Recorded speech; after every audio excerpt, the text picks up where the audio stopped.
Video ini ditujukan buat teman-teman yang baru mulai belajar pola, tapi bingung harus mulai belajar dari mana.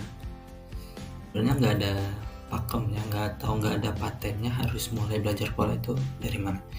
Cuman berdasarkan dari pengalaman selama ini, step-step ini yang menurutku better lah untuk kita bisa belajar pola dengan lebih baik. Ketika nanti kita belajar membuat pola itu, kita nggak terlalu kesulitan. Ikuti terus video ini seperti apa step by stepnya dan become a pattern maker.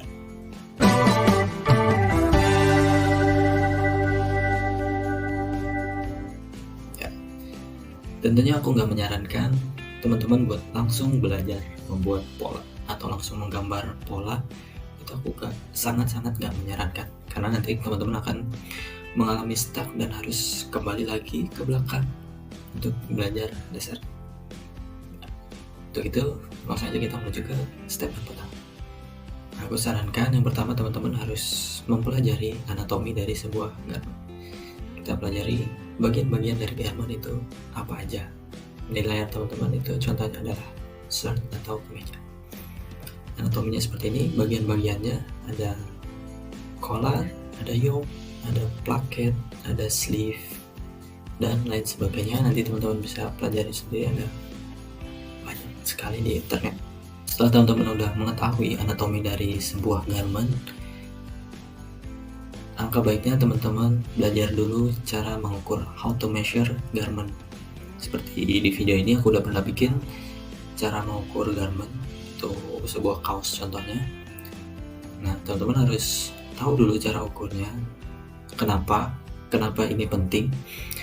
Karena dengan mengetahui cara mengukur garment itu seperti apa, teman-teman nanti nggak bingung lagi cara mengukur pola itu, posisinya di mana dan seperti apa cara mengukurnya, seperti apa cara mengambil ukuran di garment ataupun nanti di tubuh manusia secara langsung.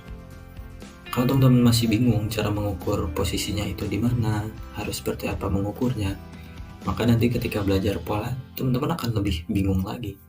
Makanya aku sarankan belajar cara ukur di awal sebelum belajar membuat pola. Oke, pada step berikutnya teman-teman itu harus belajar menguasai TPEG, atau teman-teman harus bisa memahami TPEG. TPEG itu apa? TPEG itu adalah sebuah file yang berisikan dokumen-dokumen tentang garment itu. Biasanya di dalam TPEG itu ada banyak sekali isinya. Di antaranya yang penting-penting itu ada BOM, Bill of Material, ada detail dari desain sebuah garment nantinya akan jadi seperti apa. Ada juga detail construction biasanya kalau TPEG yang bagus. Ada size spec dan lain sebagainya. Jadi teman-teman harus bisa memahami itu dulu. Jadi nanti saat teman-teman akan membuat pola, nah teman-teman itu nggak kesulitan lagi membaca TPEG itu seperti apa, permintaan dari buyer itu seperti apa. Ini teman-teman bisa langsung eksekusi. Oh, desainnya seperti ini, cara jahitnya seperti ini, measurementnya ini. Nah, barulah teman-teman bisa membuat pola. Kalau teman-teman nggak bisa memahami TPEG, 100% saya yakin teman-teman akan kesulitan dalam membuat pola tersebut. Mungkin bisa, tapi hasilnya nggak akan sesuai dengan TPEG yang diharapkan. Oke, step yang ini wajib nggak wajib ya, tapi sebenarnya sangat aku sarankan teman-teman buat mempelajari teknik menjahit. Aku nggak bilang teman-teman harus bisa menjahit, tapi teman-teman harus tahu teknik menjahit.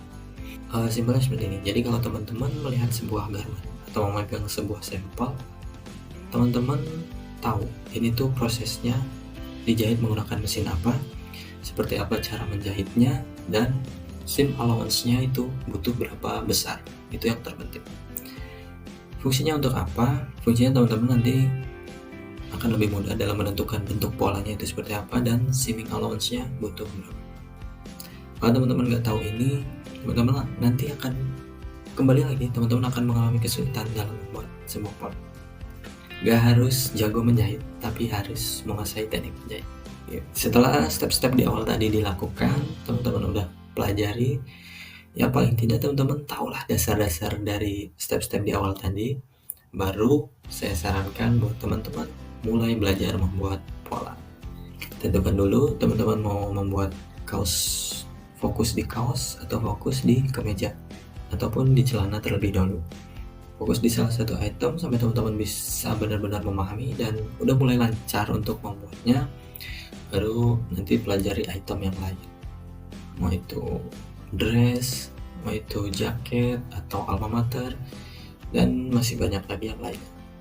Oke, step yang terakhir setelah semua step-step itu dilalui, step yang terakhir adalah rutin berlatih. Teman-teman harus terus berlatih agar semakin terbiasa, ya feelingnya semakin bagus untuk membuat pola. Jadi bentuknya nggak kaku, nggak aneh. Ya kalau udah terbiasa pasti teman-teman akan lebih jago dalam membuat sebuah. Oke, sekian aja dari aku untuk kali ini. Semoga bermanfaat dan bisa membantu teman-teman yang sedang belajar. Kalau teman-teman mengalami kesulitan dalam belajar membuat pola dan butuh bantuan, jangan sungkan untuk kontak, chat di kolom komentar, atau bisa kirim email atau DM di Instagram dan lain sebagainya. Aku Indra, sampai jumpa di video selanjutnya. Bye.